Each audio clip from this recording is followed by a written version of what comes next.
Olá, queridos, Deus abençoe você, paz do Senhor Jesus. Chamei que vos fala, pastor Sérgio Santos, estamos de volta. E, para tanto, queremos convidar você para lermos um texto bíblico que se encontra em Judas, capítulo 1, versículo 6. Estaremos abordando, nesse momento, a respeito da origem e também da existência do diabo e dos demônios, ok? Nas aulas anteriores já tratamos sobre o significado dos anjos, a existência dos anjos, em que se depara a existência dos anjos, qual o objetivo, a sua natureza.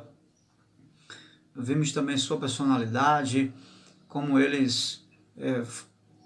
qual a razão da sua existência, por que Deus criou os anjos, enfim.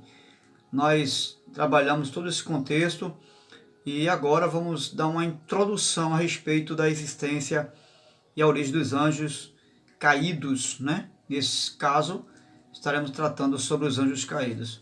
Então, convido você para estar conosco, pegue a sua Bíblia e abra em Judas, lá no finalzinho, né? Depois das epístolas de João, nós vamos ter um livro que antecede Apocalipse, Judas. Judas capítulo 1, versículo 6. O texto sagrado tem a seguinte expressão: E quanto aos anjos que não conservaram suas posições de autoridade, mas abandonaram sua própria morada, ele os tem guardado em trevas, presos com correntes eternas para o juízo do grande dia. Ok, vamos ler ainda o capítulo 2 de 2 Pedro, capítulo 2 e versículo 4. 2 Pedro, capítulo 2, verso 4. Pois Deus não poupou os anjos que pecaram, mas lançou no inferno, prendendo-os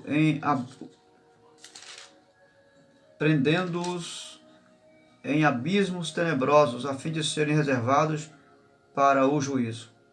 Muito bem, nós estamos aqui diante de dois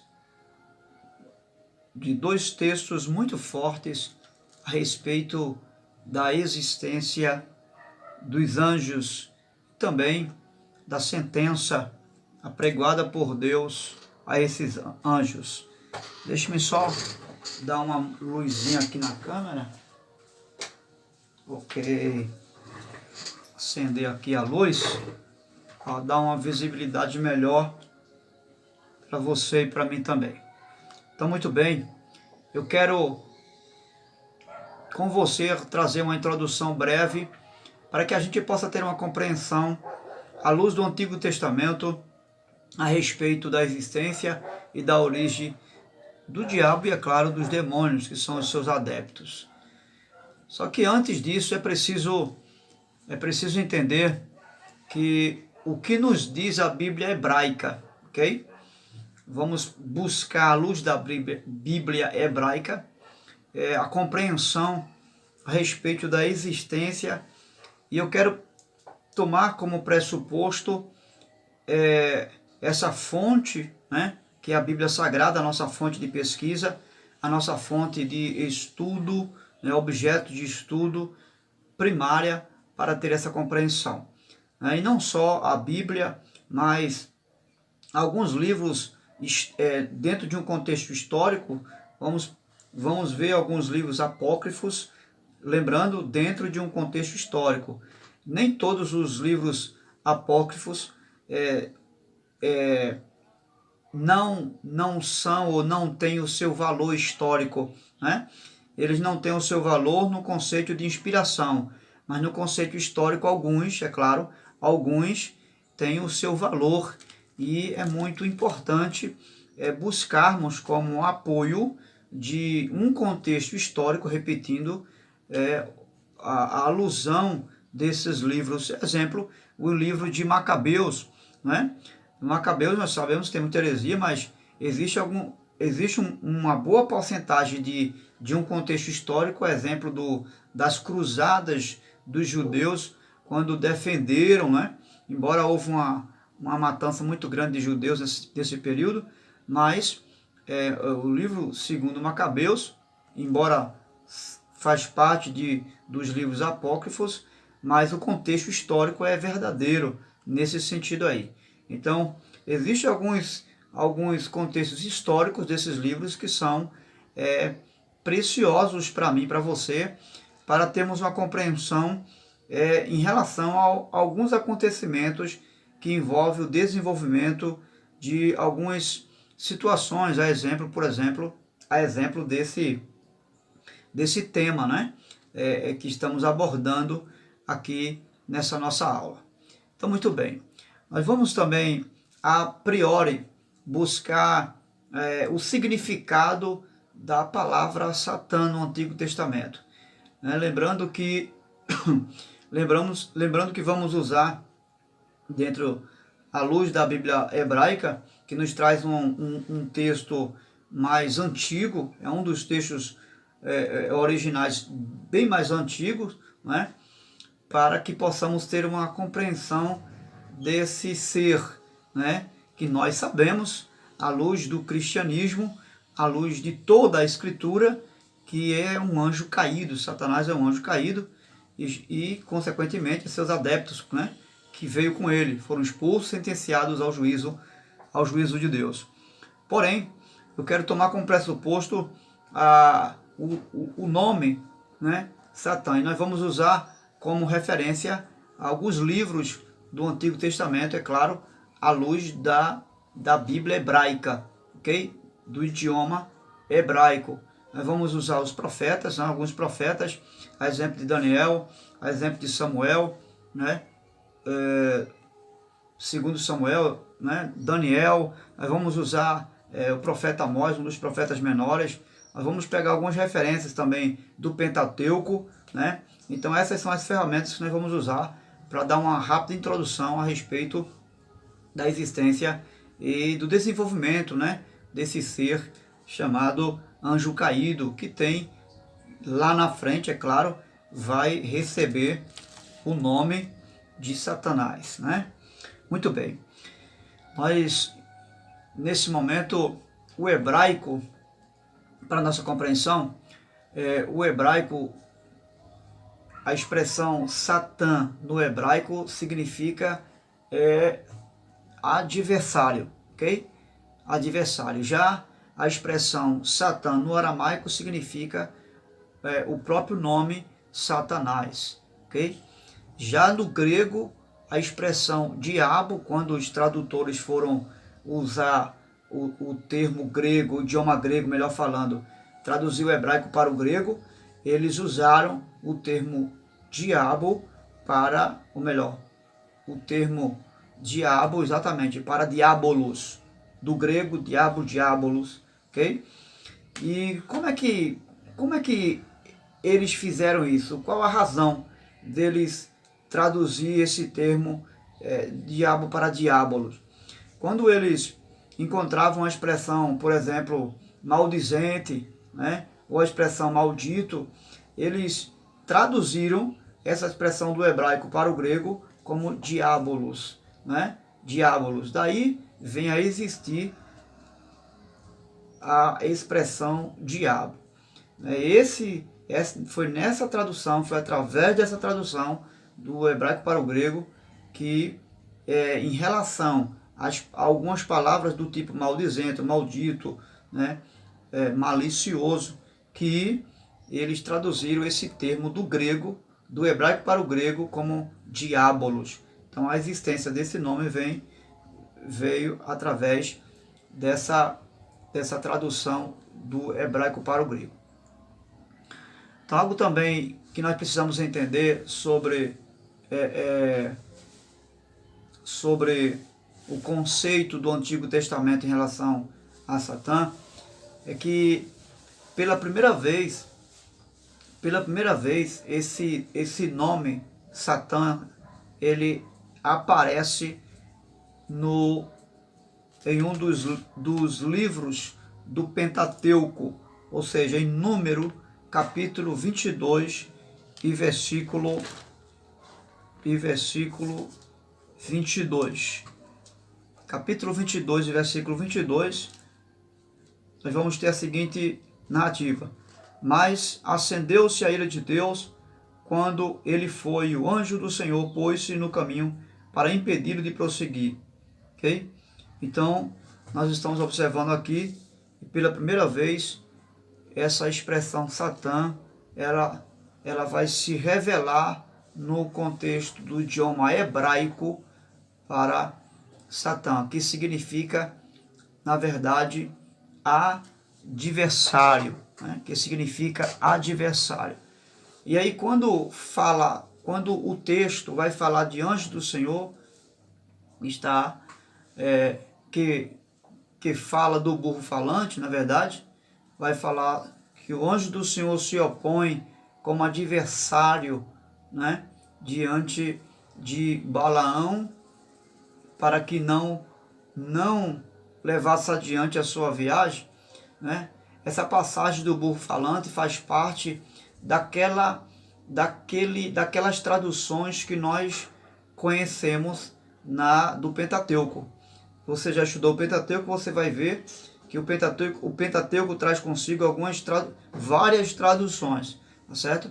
E ela é subdividida, o Pentateuco é subdividido, né, no que chamamos de javista, né?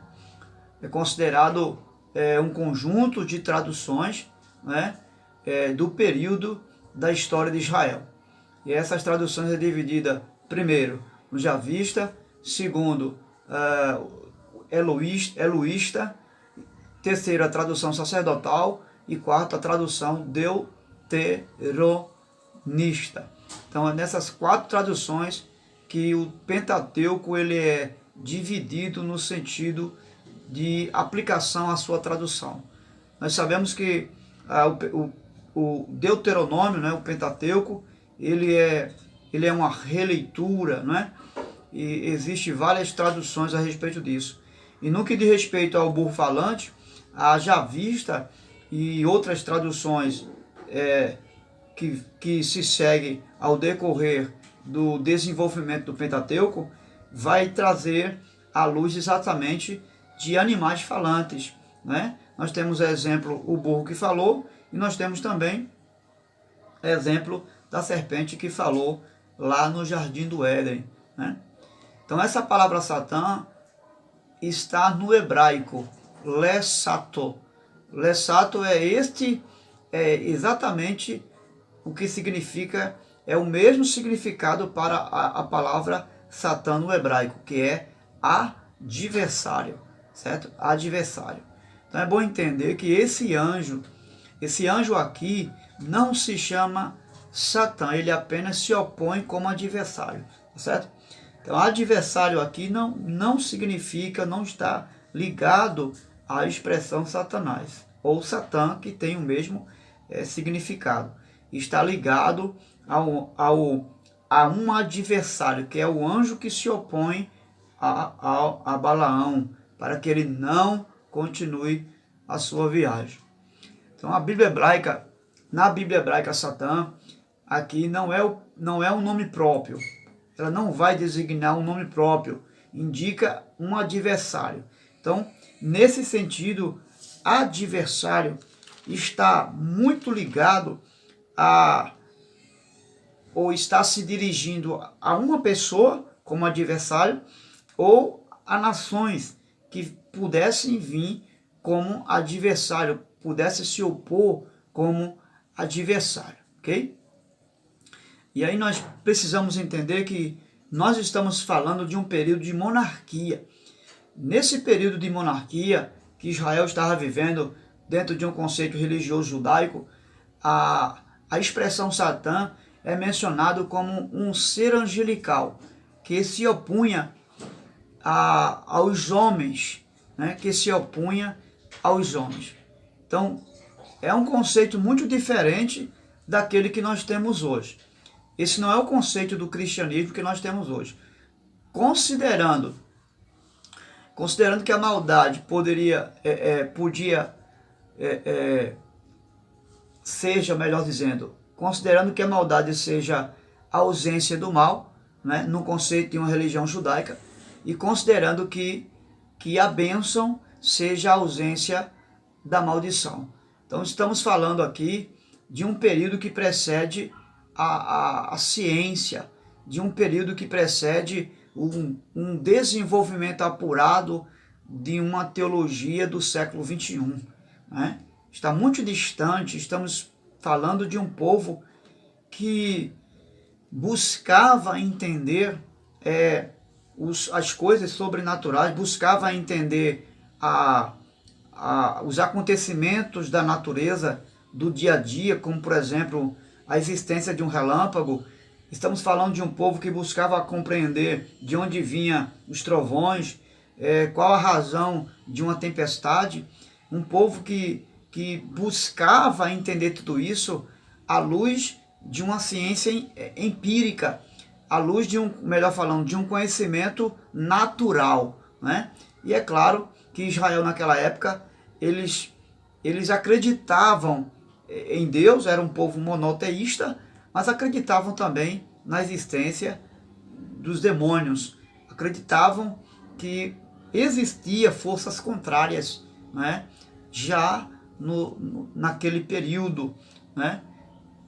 Antes da era comum, né? Entrar em cena. Então, muito bem, nós estamos trazendo essa compreensão, né? Por exemplo, a expressão Satã, né? Em uma reunião que Deus faz com os filhos de Deus e que ele se aproxima lá em um dos livros que faz parte dos escritos sagrados, que é Jó, nós vamos observar que Satã ali não é um nome próprio, está falando de um adversário, ok? Aquela expressão Satã ali não está se referindo a Satã como o causador do mal, como o causador da maldição, mas como um anjo que vem dentro de uma permissão de Deus, um anjo que está debaixo de uma sujeição de Deus. Tanto é que você vai perceber que quando ele pede a Deus para tocar em Jó, o Senhor, ele permite ele ir tocar em Jó em todos os aspectos. Ele toca nos bens de Jó, ele toca nos filhos de Jó, ele toca no próprio Jó, só não toca na alma de Jó, na vida de Jó. O Senhor diz, só não toque na sua alma, só não toque na sua vida. Então você vê que existe um conceito de um anjo, né, que está sujeitado às ordens de Deus, né, e que ele está ali debaixo de uma sujeição, debaixo de uma autoridade divina, de uma autoridade superior a este anjo, né? E esse anjo, por muitas vezes, é considerado no Antigo Testamento como o anjo do Senhor. Então, dentro desse conceito, Satã aqui ainda não está ligado ao nome próprio de Satanás, mas ele se apresenta como um adversário que se opunha aos homens. E é claro, isso debaixo de uma autoridade de Deus, certo? Então, qual a primeira fonte para nós designarmos a expressão Satanás como opositor de Deus, mas opositor também dos homens?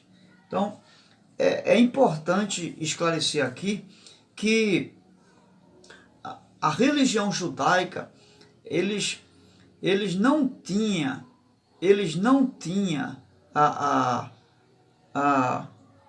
como é que eu posso dizer?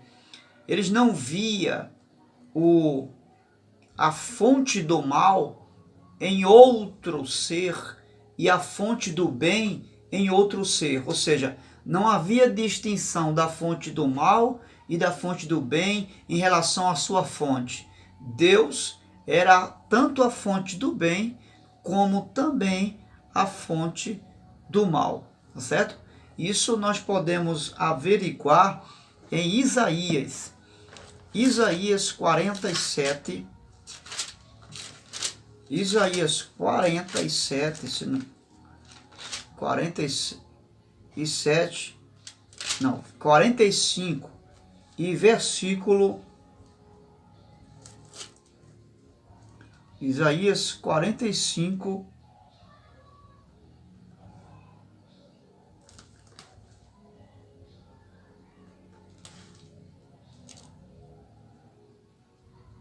deixa-me ver aqui só um minutinho, pessoal.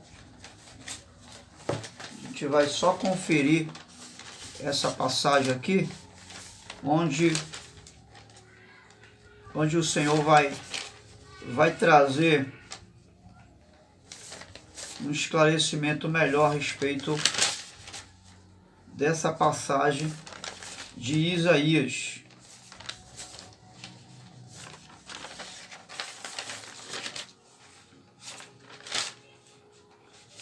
Ó, tá aqui. Isaías 45, versículo 7.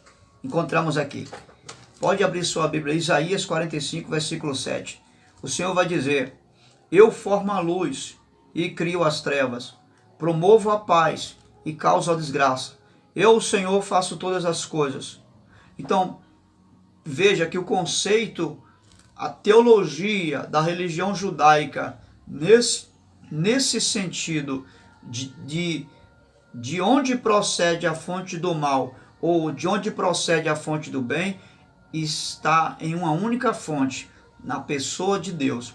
Então, ainda hoje, eles têm esse conceito de que Deus é a fonte tanto da luz como das trevas, e de que Deus é a fonte tanto da paz como também da guerra. E nós vamos ver ainda em Amós, um dos profetas menores, Amós, vamos ver aí, e também o Senhor vai trazer uma expressão bem significativa. Ele vai dizer: enviei peste contra vocês, a maneira do Egito, os vossos jovens matei a espada, vossos cavalos deixei levar preso, e o mau cheiro da vossa morada subiu ao vosso nariz. Contudo, não vos convertestes. Olha o que o Senhor diz: portanto, assim te farei, ó Israel.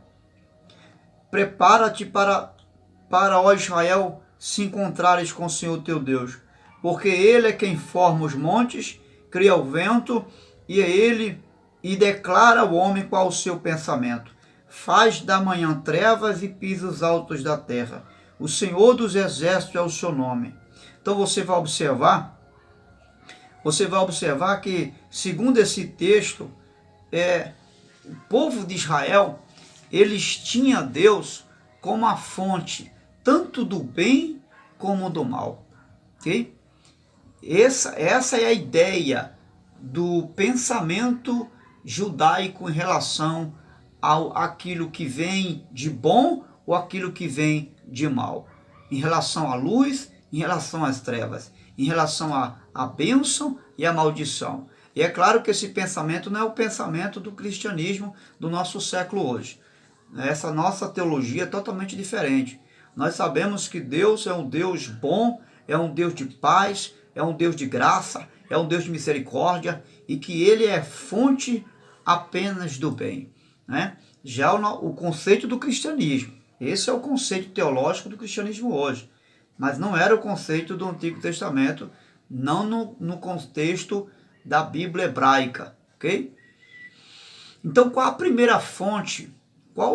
Aonde vamos encontrar como fonte primária a designação de Satanás como opositor de Deus e os homens, já que no Antigo Testamento e à luz da religião judaica, Deus para eles era a fonte tanto do bem como também do mal. Em 1 Crônicas, capítulo 21 e versículo 1, Mas vamos ler primeiro 2 Samuel 2:41. Veja aí na sua Bíblia, 2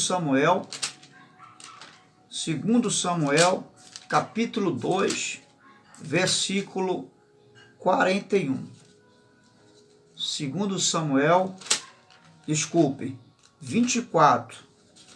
2 Samuel 24, versículo 1. Mais uma vez irou-se o Senhor contra Israel, e incitou Davi contra o povo, levando a fazer censo de Israel e de Judá. Veja, essa teologia que eu acabei de falar, essa mentalidade de que de Deus procedia tanto o bem quanto o mal, então está aqui. Samuel, 2 Samuel, que na Bíblia judaica não existe 2 Samuel. Né? Tem 2 Samuel na nossa Bíblia. Na nossa Bíblia aqui, os 66 livros. Mas a Bíblia judaica não existe 2 Samuel, não existe 2 Reis, não existe 2 Crônicas.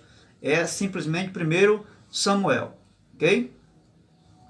Isso eles faziam para amenizar os rolos, né? Para diminuir os rolos dos livros sagrados, né? E para facilitar também a organização desses livros canonizados. Por isso que eles, o livro judaico, ou seja, o Antigo Testamento judaico, se compõe apenas em 24 livros, ok? E o nosso, né, nossa Bíblia é 66 livros por conta dessa divisão de primeiro e segundo. Então tá explicado, então, né? Então aqui está o exemplo claro de que quem incitou Davi a fazer o censo, a contagem do povo de Israel, não foi o diabo aqui foi o próprio Deus. Irou-se o Senhor contra Israel e incitou Davi a fazer essa contagem. Agora vamos para 1 Crônicas. Veja 1 Crônicas, capítulo 21. Capítulo 21 de 1 Crônicas. Satanás levantou-se contra Israel e levou Davi a fazer um recenseamento do povo. Você observe que de contratempo aqui já não é Deus que vai levar Davi a fazer um censo do povo, mas o próprio diabo. A palavra está bem clara aqui. Satanás, o adversário de Deus e dos homens, ele se opõe a Davi, que é contra os homens, a fazer censo do povo de Israel. Então, é importante entender que de Samuel para a crônica existe um período de 400 anos, né? Já no século terceiro, no final do século terceiro para o quarto, antes da Era Comum, nós vemos aí um período de 400 anos, ou seja, há um desenvolvimento de conhecimento. Existe aí um período, um desenrolar dos acontecimentos e também da teologia do Antigo Testamento. Ela já não é mais aquela teologia arcaica de ver Deus como uma única fonte primária do bem e também do mal. Já existe aqui uma distinção, ou seja, Deus agora não é mais responsável por essa ação maligna que está sendo proveniente agora do adversário de Deus e dos homens, que é Satanás, ok? Então isso é muito importante compreender. Então em Samuel nós temos aqui a ideia de Deus como fonte de tudo, e a ira de Deus incitava Davi, enquanto em Crônicas, ao invés de ser o Senhor, é Satã quem cita Davi. E a partir dessa ideia vai surgir, né, é que a teologia rabínica começa a desenvolver vários conceitos teológicos a respeito do adversário de Deus, que é Satanás, e também dos homens, ok? Então, para os israelitas, é a concepção até os dias de hoje do bem e do mal está na pessoa de Deus. Só que mais adiante, essa concepção, depois de muitos anos depois, ela vai tendo uma uma mudança. E à luz de Crônicas você vai perceber que a concepção do judaísmo em relação ao bem e o mal, ela agora já está mais ampla, não é? Já revela que existe uma outra fonte do mal e existe uma fonte do bem. Se bem que mesmo no século, no final do século terceiro, já chegando ao século IV, nós vamos ver que existem alguns teólogos, mesmo já naquela época, quando foram trazer a canonização do Novo Testamento, tinha um sujeito por nome de Marcião, um teólogo da época, que trouxe consigo essa teologia, né? A teologia de que existia um Deus, o Deus do Novo Testamento era um, e de que o Deus do Antigo Testamento era um Deus totalmente diferente do Novo. E qual era a visão de Marciano? Era que o Deus do Antigo Testamento era um Deus mau, era um Deus carrasco, e que o Deus do Novo Testamento era um Deus bom, era um Deus da graça, do amor. Então houve essa confusão, e esse foi um motivo e uma das razões porque houve a necessidade de canonizar o Novo Testamento, tanto quanto também no Antigo Testamento. Então, por conta dessas teologias infundadas, é que surgiu a necessidade, foi um dos pontos, que houve muitos outros motivos, de canonizar tanto o Antigo quanto o Novo Testamento. Então, nós estamos diante aí de uma prova onde vamos ter um desenvolvimento claro ao longo do tempo, né, do ser desse anjo caído, que chega a uma compreensão de que lá no Antigo Testamento ele era revelado como o adversário, né? O adversário dos homens, e servia a Deus, né? Como uma ferramenta que se opunha ao homem e como um elemento para provar o próprio homem à luz do que nós vemos lá em Jó, o patriarca Jó, né? Então, ao longo do tempo, descobrimos que esse adversário não é outro senão o próprio Satanás, ok? Então, dentro de um conceito histórico, o livro Apócrifos de Assunção de Isaías, dentro daquele conceito histórico, ok? Eu estou falando de um conceito histórico. Eu não estou falando de inspiração de livro apócrifo, não. Eu estou falando de um conceito histórico. Dentro desse conceito histórico, o livro de Assunção de Isaías vai nos trazer uma informação precisa de um desenvolvimento desse ser angelical, desse ser espiritual caído, né? Então nós vamos ver o seguinte texto em Isaías 2:2, vai dizer: Manassés não serviu ao Deus de seu pai e dedicou-se ao culto a Satanás, de seus anjos e de seus poderes. Então vemos aqui um texto de muita relevância para a nossa compreensão do desenvolvimento no contexto histórico de Satanás. E aqui ele se revela como príncipe, se revela como um ser que tem poderes e que tem adeptos a seu favor, e que esses adeptos não é outro senão os demônios. Deus abençoe você, uma boa aula, bons estudos, e na próxima aula iremos dar continuidade à existência, à presença, né, de forma prática desses demônios aí e do próprio diabo. Deus te abençoe em nome de Jesus.